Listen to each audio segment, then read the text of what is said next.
ঈদ মোবারক, ঈদ মোবারক, ঈদ মোবারক। দর্শক কেমন আছেন আপনারা সবাই? আশা করি যে যেখানে আছেন ভালো আছেন, সুস্থ আছেন। ঈদের এই আমেজকে দ্বিগুণ করতে ঈদের সকালে আপনাদের সবাইকে স্বাগত জানাচ্ছি আমি নামির আহমেদ। এবং আজ আমাদের মাঝে এমন একজন অতিথি উপস্থিত আছেন, তার সম্পর্কে বলতে গেলে আসলে কিছু কথা বলতেই হয়। মানে কথায় আছে না, সেবা কেবল একটি কাজ নয়, এটি একটি ডাক্তারি ধর্ম। এবং ডাক্তারি পারে একজন মানুষকে আশার আলো দেখাতে। এরকমই একজন গুণী মানুষ আজ আমাদের মাঝে উপস্থিত আছেন। এখন আমি যার সঙ্গে আপনাদের পরিচয় করিয়ে দিব, তিনি যথেষ্ট জনপ্রিয়, তবে নাম তো বলতেই হয়। তিনি নান আদার দেন ডক্টর সাবরিনা হোসেন মিষ্টি। স্বাগত আপনাকে, ঈদ মুবারক। ঈদ মোবারক। কেমন আছেন? খুব ভালো আছি। মানে ঈদ শব্দটা শুনলে কেমন একটা আনন্দ ফিল হয় না, কিছু করি বা কিছু না করি। মানে ঈদের দিন কোনো প্রোগ্রাম থাকুক বা না থাকুক, ঈদ শব্দটা শুনলেই মনের মধ্যে একটা অন্যরকম আনন্দ, ফিলিংস কাজ করে, অন্যরকম ফিলিংসগুলো জানার জন্যই কিন্তু চলে আসছেন আপনি আজকে চ্যানেল 9-এর বিশেষ এই ঈদের সকালে। তো আমি একটু জানতে চাইবো প্রথমেই আপনার কাছে, ছোটবেলায় সাবরিনার ঈদ আসলে কেমন কাটতো, বা ছোটবেলায় সাবরিনা কেমন ছিল? ছোটবেলায় ঈদের আগের দিন বা দুদিন আগে থেকে মাথার মধ্যে একটা চিন্তা ছিল যে ঈদ আসছে, তার মানে হচ্ছে ওই দিন পড়াশোনা করা লাগবে না। আচ্ছা। একমাত্র ওই দিনই আমার বাবা বেজার মুখে অনুমতি দিতেন যে আজকে বই নিয়ে না বসলেও চলবে। সিরিয়াসলি। এবং এটা একটা গ্রেট অ্যাচিভমেন্ট যে ওই দিন পড়তে হবে না। আর তারপরে হচ্ছে যে ঈদের দিন আরেকটা ব্যাপার ছিল যে সালামি পাওয়া। হ্যাঁ, তো সবাই সালামি পায়, এটা খুব একটা আনন্দের বিষয়। কিন্তু আমার ক্ষেত্রে দেখা যেত যে আমি কাউকে সালাম করলে উনি যদি সালামি দিতেন, আত্মীয় স্বজনরা, আমার আম্মা কোত্থেকে জানি এসে ছো মেরে হাত থেকে সালামিটা নিয়ে চলে যেত। সব বাচ্চার একই ঘটনা, তাই না? জানি না আজকালকার এটা হয় কিনা, কিন্তু আম্মা কোথায় যিনি ওত পেতে থাকতেন, আমাকে কেউ সালামি দেওয়ার সাথে সাথে উনি হাত থেকে ছো মেরে ওটা নিয়ে যেতেন, কারণ বাচ্চাদের নাকি টাকা নিতে হয় না।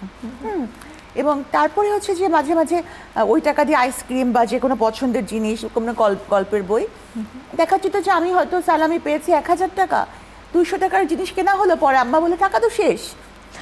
সুন্দর হিসাব, কিন্তু সুন্দর হিসাব। মানে খুব খুব দুঃখজনক ছিল আর কি এই ব্যাপারগুলো, যে সালামি পেয়েও সালামিগুলো কোনো মানে ব্যবহার করতে পারতাম না, আর ওই সাহসটাও ছিল না যে সালামি টাকার হিসাব করব। আচ্ছা, একটু যখন বড় হয়ে উঠলেন, কলেজে বা মেডিকেল লাইফ যখন, তখনকার ঈদটা আসলে কেমন কাটতো? আমি আমার আব্বু আম্মুকে মাঝে মাঝে বলতাম যে কবে আমি নিজের মতো ঘুরতে পারবো, বা কবে আমি আমার নিজের সালামি টাকাগুলো নিজে হ্যান্ডেল করতে পারবো। তখন আমার আব্বা আম্মা বলতেন যে বড় হও তারপর। কিন্তু তাদের চোখে আমি আর কখনোই বড়ই হলাম না। তো মেডিকেল কলেজে আমার মনে আছে, যখন আমার ফার্স্ট ইয়ারে পড়ি, মানে মাত্র ক্লাস শুরু হয়েছে, তো তখন কিছু অতি উৎসাহী মানে মেডিকেল কলেজের স্টুডেন্টস, তারা আমার বাসার ঠিকানা তো দেয়া থাকে, তো সেই ঠিকানা অনুযায়ী আমার বাসায় হাজির হলো। তা আমার আব্বা দরজা খুলে দেখলো, শুনলো যে তারা সাবরিনার সাথে দেখা করতে আসছে। আমার আব্বার মাথায় আগুন ধরে গেল, কিন্তু ঠাস করে দরজায় লাগাই দিলেন। মানে ঈদের দিনে যে সামান্য সৌজন্য বা ভদ্রতা দেখানো উচিত, এটা উনি ধারে কাছে দিয়েও গেলেন না। তাই? হ্যাঁ। এবং আমাকে তো এসে অনেক বকাবকি, যে খবরদার এদের সাথে যদি তোমাকে আর কোনোদিন মিশতে দেখি, মেডিকেল কলেজে কি পড়তে যাও না এসব করতে চাও। যখন আপনি ডক্টর হয়ে গেলেন, আপনি নিশ্চয়ই অনেকের হৃদয় নিয়ে খেলা করেছেন। তো তখন এমন কি কখনো হয়েছে যে অপারেশন করার ক্ষেত্রে কোনো একটা সিচুয়েশন এমন ফেস করেছেন যে আপনি খুব নার্ভাস? সত্যিকার অর্থে অপারেশন থিয়েটারে আমি কখনোই নার্ভাস হই না। আর আমাকে যখন ইউজুয়ালি মানুষ মিডিয়াতে দেখে বা যেই রূপটা তারা দেখে অভ্যস্ত, অপারেশন থিয়েটারে আমার পুরো মানে শুধু গেট আপ বলবো না, অ্যাটিটিউডটাও টোটালি ডিফারেন্ট।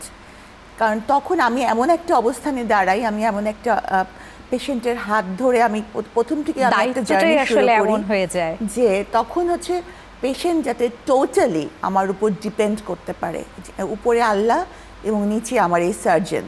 এটা খুবই একটা অন্যরকম ফিলিংস।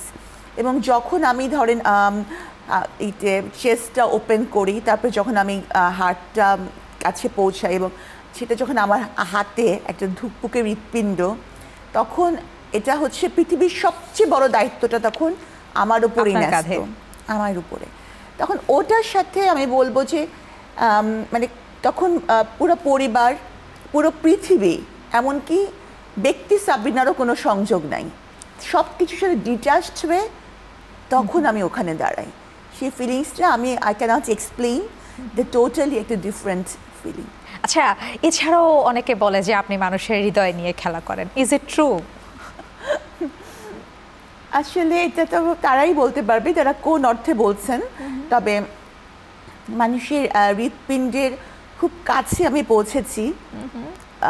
আমার মনে হয় যে পৃথিবীতে, আমি বলবো যে পুরো ওয়ার্ল্ডে খুব কম মানুষ আছে যারা মানুষের হৃৎপিণ্ডটাকে নিজের হাতের মুঠায় নিতে পারে। তো আমি আল্লাহর রহমতে আলহামদুলিল্লাহ আমি সেই সৌভাগ্যবানদের একজন। আচ্ছা, এখন যদি বলি কতজনের হৃদয় ভেঙেছে ডক্টর সাবরিনা? সেটা অনেক।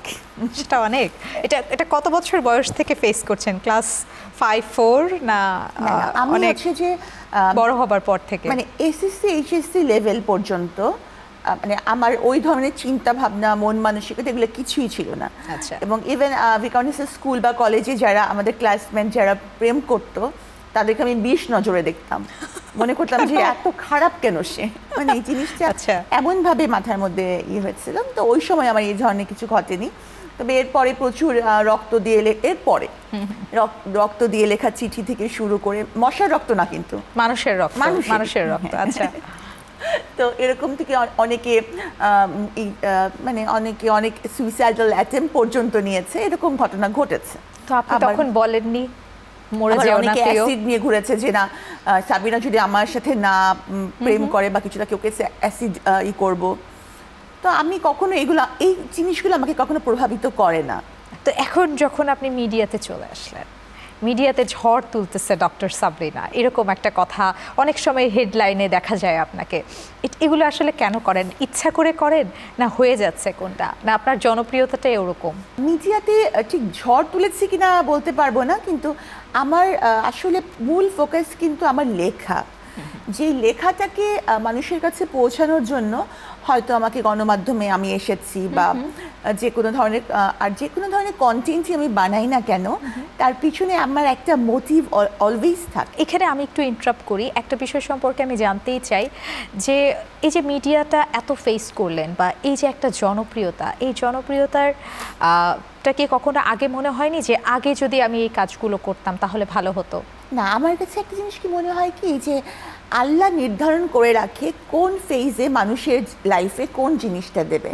যেমন আমি যখন কার্ডিয়াক সার্জারি স্টুডেন্ট ছিলাম, তো তখন যদি আমি এগুলো করতাম, তখন কিন্তু আমার পক্ষে পাশ করাটা বা ক্যারিয়ার করাটা তো সহজ হতো না। বা যখন আমি জাস্ট কার্ডিয়াক সার্জারি করে প্র্যাকটিস করছি, তখনই যদি আমি ইনভলভ হয়েছিলাম এগুলোতে, এত বেশি সহজ হতো না আমার জন্য। কারণ এই কাজটাতে প্রচুর পরিমাণে এফোর্ট দিতে হয়, অনেক ডেডিকেশন লাগে। আর যেটা বলছিলাম যে এখন যেটা আমি আছি, আমার মনে হয় যে এই সময়ের জন্য এটাই আমার জন্য অ্যাপ্রোপ্রিয়েট ছিল। জীবনের একটা সময় হয়তো আপনার অ্যাপ্রোপ্রিয়েট কাটেনি, সেটা আমি যদি বলি যখন আপনি কারাগারে ছিলেন, ওই সময়টা আসলে কেমন ছিল? একটু সংক্ষিপ্তভাবে যদি আমার দর্শকদের বলতেন। আসলে অল্প সময় নয়, যেটা বিশাল সময়, 3 বছর কারাগারে, মানে এটা একটা অনেক বড় প্রলংড পিরিয়ড। আমি যেহেতু আজকে ঈদের দিন, কষ্টের কথাগুলো একটু কমই বলি, ঈদের কথাটা শুধু বলি, ঈদের দিন কি হতো। হ্যাঁ, অবশ্যই। তো যখন কারাগারে ঈদের আগে থেকে 3 দিন আগে থেকে হতো কি, মশলা বাটানো শুরু হতো। তাই? হ্যাঁ, আমরা সবাই ভাবতাম যে আজকে ভালো কিছু খেতে পাবো।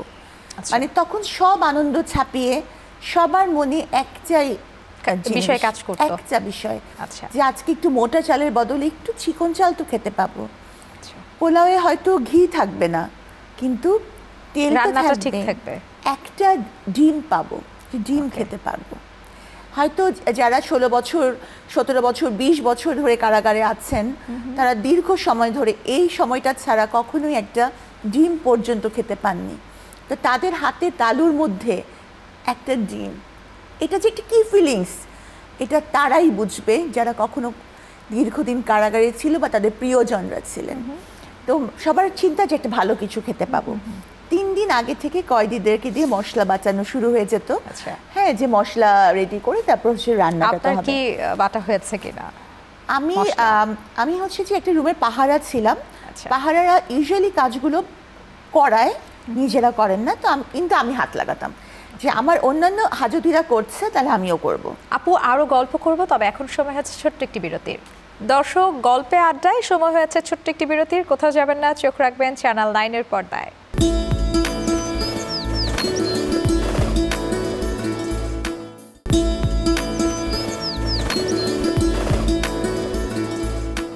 দর্শক, আরও একবার স্বাগত জানিয়ে শুরু করছি আমাদের আজকের আয়োজন ঈদের সকাল। পুরো অনুষ্ঠান জুড়েই সঙ্গে আছি আমি নামিরা আহমেদ, এবং আমার সাথে অতিথি হয়ে আছেন আমার এবং আপনাদের পছন্দের মানুষ ডক্টর সাবরিনা। আরও একবার স্বাগত আপনাকে। এবার একটু বর্তমান প্রসঙ্গে আসবো। সেটা হচ্ছে, এখন যেহেতু আপনার একটা জনপ্রিয়তা আছে, এটা নিশ্চয়ই আপনিও জানেন, আমিও জানি, আপনাকে মানুষ পছন্দ করে, ভালোবাসে। কতটা ডিফারেন্স দেখেন আগের ঈদে এবং বর্তমান ঈদে? এবার ঈদের তো মানে আমি প্রচুর এখন থেকে অনেক ফোন কলস বা মেসেঞ্জারে অনেকেই নক করছেন যে তারা একটিবার ঈদের দিন আমাকে দেখতে চান। তা আমি বলেছি যে যেহেতু আমি ইফতারের একটা পুরো রমজান মাসব্যাপী ইফতার, মুসাফিরদের ইফতার খাওয়ানো এবং সেই সাথে বন্দিনীদের ইফতার খাওয়ানোর একটা কার্যক্রম করছি, তা আমি বলছি দেখতে হলে আমাকে এখানে আসতে হবে, এই কার্যক্রমে অংশ নিতে হবে। এছাড়া ঈদের দিন তো দেখার সুযোগ নেই, কারণ ঈদের দিন হচ্ছে অনেক বাসার কাজ। আর একটা জিনিস আমি খুব ফিল করি এখন, যে পরিবারকে সময় দেওয়ারও প্রয়োজন আছে। একটা সময় অ্যাম্বিশন করে বা পরিবারকে সময় দেওয়া হয়নি, ছুটে ঈদের দিনও কিন্তু ডিউটি থাকতো আমাদের। ঈদের দিনও হসপিটালে ডিউটি থাকে। যখন আমরা ইন্টার্নশিপ করি, তারপরে ট্রেনিং করেছি, MS যখন কার্ডিয়াক সার্জারি রেসিডেন্ট ছিলাম, সবসময় ঈদের দিন ডিউটি থাকতো। তো অনেক পরিবারকে অনেক বঞ্চিত করেছি। তো চেষ্টা করব যে সেটা যেন আবার ফিডব্যাকটা পাওয়া যায়। আচ্ছা, আরেকটা প্রশ্ন চলেই আসে। একটা কথা গণমাধ্যমে শোনা যায়, আপনিও বলেছেন যে আপনি বিয়ে করেছেন সম্প্রতি। তো ভাইয়াকে আসলে আমরা কবে পাবো সেটে, যে একই সেটে আমরা ডক্টর সাবরিনাকে এবং দুলা ভাইকে একসাথে পাবো? এটা কতদিন গোপন থাকবে? আসলে মনে হয় জীবনেও না, কারণ সে তার একটা থাকে না যে স্টেজ ফ্রাইট বা ক্যামেরা ফ্রাইট, সেই জিনিসটা আছে। উনি ক্যামেরার সামনে খুব একটা আসতে চান না। আর যেহেতু সাংবাদিক মানে প্রিন্ট মিডিয়ার সাংবাদিকরা কিন্তু নেপথ্যে থেকেই কাজ করেন, তো নেপথ্যে থাকতে থাকতেই সম্ভবত নেপথ্যে থাকাটা ওনার মজ্জাগত হয়ে গেছে। যেহেতু আপনি খুব ব্যস্ত থাকেন আপনার নিজস্ব পেশাগত জায়গা থেকে, এবং ভাইয়া আসলে কতটা সাপোর্ট দেয় আপনাকে? প্রথমে তো ওনাকে আমি এই জন্য স্যালুট করব যে প্রকৃতপক্ষে সাবরিনা মানে তো একটা, সাবরিনা মানেই একটা প্যারা। হ্যাঁ, মানে নিজেই সাবরিনা বলতেছে, দর্শক আমাদের কিছু করার নেই। মানে হচ্ছে যে আর বিশেষ করে যে আমি মানে এতটা আমি কিন্তু মানে 0 থেকে শুরু করিনি আমার দৌড়টা। কারাগার থেকে বের হওয়ার পর আমি নেগেটিভ থেকে শুরু করেছি, কারণ এত নেগেটিভ একটা ইমপ্রেশন মানুষের মধ্যে জোর করে প্রতিষ্ঠা করা হয়েছিল। উদ্দেশ্য প্রণোদিতভাবে এমনভাবে আমি নেগেটিভ থেকে শুরু করেছি। তো সেখানে একটা নেগেটিভ পার্সনকে নিজের জীবনের সাথে সম্পৃক্ত করা, আমি মনে করি যে এটা একটা অনেক বড় সাহসের ব্যাপার। তো সেই সাহসটাকে আমি ওনার স্যালুট জানাই।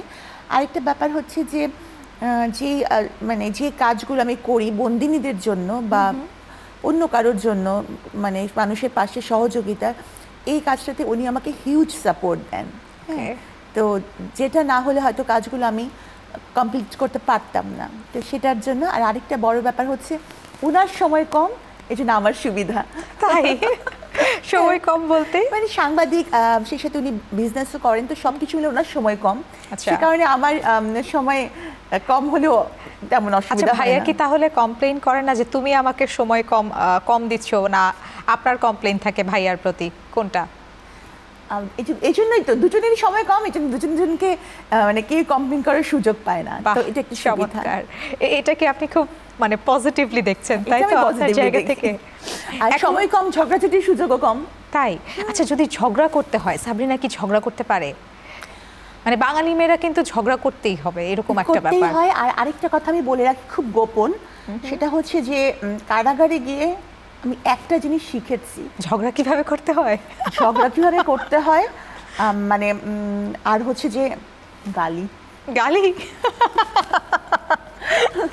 আপু আরো গল্প করব, তবে এখন সময় হচ্ছে ছোট্ট একটি বিরতির।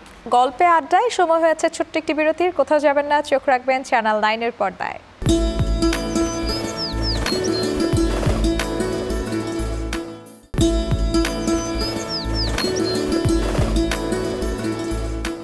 আচ্ছা, এর মানে সাবরিনা হচ্ছে গালি শিখেছে, ঝগড়া করা শিখেছে। ধরেন ভাইয়ার সাথে কোনো একটা বিষয় নিয়ে লাগলো, তো ভাইয়া তখন আসলে চুপ হয়ে যায়, না আপনি কন্টিনিউয়াসলি বলেন কোনটা? সে যখন বলে তখন আমি চুপ থাকি, আর আচ্ছা। আমি যখন বলি তখন সে চুপ থাকে। এটা তো মিউচুয়াল আন্ডারস্ট্যান্ডিং হয়ে গেল। চুপ থাকে, হ্যাঁ। আর আরেকটা ব্যাপার হচ্ছে যে দুঃখের বিষয় হচ্ছে কি যে আমি কারাগারে গিয়ে যেসব গালি শিখেছি সেগুলো সবই নারীবাচক। আচ্ছা, তাই না? পুরুষবাচক বকা শিখেননি? কারণ ওখানে তো সব নারীরাই গালাগালি করে, সবাই তো নারী। এখন আমি গালি শিখেছি সব নারীবাচক, এখন তাকেও আমি নারীবাচক গালি দেই, সেটা খুব হাস্যকর হয়ে যায়। আচ্ছা, এবার যদি আবার একটু আপনার কাজ প্রসঙ্গে আসি, যে কথাটা আমি কিছুক্ষণ আগেও বলেছি যে এই 3 বছর যাবৎ যেহেতু আপনি ইন্ডাস্ট্রিতে সক্রিয় এবং আপনার মধ্যে একটা পরিবর্তন এসেছে আপনার পেশাগত জায়গা থেকে, পরিচয়ের জায়গা থেকে, তো এখন কোন কোন কাজ করা হচ্ছে বা কাজের অফার আসলে সাবরিনা কেমন পায়? আমি কাজের অফার রেগুলারই পাই, কিন্তু সবচেয়ে বড় ব্যাপার হচ্ছে যে আমার হাজব্যান্ডের এই কাজগুলোতে মত নাই। আচ্ছা, হ্যাঁ, তো এই জন্য আমি হয়তো আর ওরকম কোনো কাজ করব না। আর তাছাড়া যেহেতু আমি এখন সক্রিয় রাজনীতিতে অংশগ্রহণ করেছি, সেহেতু এদিকটাতে আমার মনে হয় না আমার আর সময় দেওয়া হবে খুব খুব স্পেশাল কিছু ছাড়া। আচ্ছা, রাজনীতিতে অংশগ্রহণ করলেন, এটাও একটা ব্যাপার। জনমনে কিন্তু এটা একটা প্রশ্ন যে সাবরিনা জনপ্রিয়তাকে কাজে লাগাচ্ছে, তাদের আসলে জনসেবার উদ্দেশ্য নেই, এমন প্রশ্ন। এটাকে আপনি আসলে কিভাবে ডিফাইন করবেন এই প্রশ্নটাকে? আমার মনে হয় সেটা হচ্ছে যে মানে অনেকের ধারণা আছে যে মুখটা ফেমাস হয়ে গেলে বা জনপ্রিয় হয়ে গেলে বা পরিচিত হয়ে গেলে, মানে এটার পেছনে তো একটা কারণ আছে। প্রিভিয়াস যে যুগটা আমরা পার করে এসেছি বা যে সময়টা আমরা পার করে এসেছি, এখানে কিন্তু এটা দেখা গেছে। এবং এই সিদ্ধান্তটাকে আমি ভুল মনে করি। এই জন্যই মনে করি যে আমার চেহারাটা পরিচিত, মানে এই না যে নেতৃত্বের গুণাবলী আমার মধ্যে আছে। নেতৃত্বের গুণাবলী না থাকলে বা জনগণকে অ্যাকচুয়ালি সার্ভ করার উদ্দেশ্য না থাকলে কিন্তু কেউ রাজনীতি করে খুব বেশি দূর যেতে পারবে না কখনো। হ্যাঁ, আর আমি যেটা করি, আমি মনে করি যে আমি যেটা করব, যদি আল্লাহ চায় সেই লাইনে আমি অনেক দূর যাব। তো অবশ্যই আমার মধ্যে সেবার মনোভাব থাকতেই হবে। তো এই মুহূর্তে আমি কিন্তু নেতৃত্ব চাচ্ছি না, আমি জাস্ট কর্ম করব কর্মী হিসাবে। যখন যদি জনগণ আমার উপর আস্থা রাখতে পারে যে না, সাবরিনাকে তো দীর্ঘদিন দেখছি সে কাজ করেই যাচ্ছে, তখন হয়তো নেতৃত্বের চিন্তা ভাবনা বা এরকম কিছু, কিন্তু এখন শুধু কর্মটাই আমার প্রধান উদ্দেশ্য। আচ্ছা, গল্পে আড্ডায় আমরা কিন্তু অনুষ্ঠানের একেবারেই শেষ পর্যায়ে চলে এসেছি, তবে শেষের দিকে এসেও আমি একটা প্রশ্ন আসলে করতেই চাই যে সাবরিনার ভবিষ্যৎ পরিকল্পনা কি? আসলে আমি বলতে চাই যে আমি কখনই কোনো পরিকল্পনা করি না, আল্লাহই উত্তম পরিকল্পনাকারী।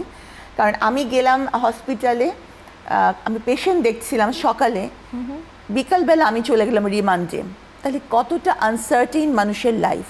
পরিকল্পনা করি না, তবে হচ্ছে যে আমার যদি মনে হয় যে এই কাজটা আমার করা উচিত, আমি সেই কাজে সম্পূর্ণ ফোকাস, ডেডিকেশন দেই, and I never give up. Okay, I never give up, তো সেটা করি। অসংখ্য ধন্যবাদ আপনাকে আজকের এই অনুষ্ঠানে সময় দেওয়ার জন্য। আমাদের দর্শকদের উদ্দেশ্যে যদি আপনি কিছু বলতেন। খুব ভালো লাগলো আজকে এই অনুষ্ঠানে এসে, অনেক মনের কথা বলতে পারলাম, বিশেষ করে ঈদের দিন আরও বেশি ভালো লাগছে। তো আমি দর্শকদেরকে বলবো যে জীবনের অনেক উত্থান পতন, টানা পড়ে আসবে, কিন্তু কখনো হেরে যাওয়া যাবে না। প্রতিটা দিনকে মনে করতে হবে আনন্দ, এবং বেঁচে থাকাটাই সবচেয়ে বড় আনন্দ। বেঁচে আছি, আলহামদুলিল্লাহ। দর্শক, এই ছিল আমাদের আজকের আয়োজন। আগামী পর্ব দেখার আমন্ত্রণ রইল। সবাই ভালো থাকবেন, সুস্থ থাকবেন এবং চোখ রাখবেন চ্যানেল 9 এর পর্দায়। ওয়ান্স এগেইন ঈদ মোবারক।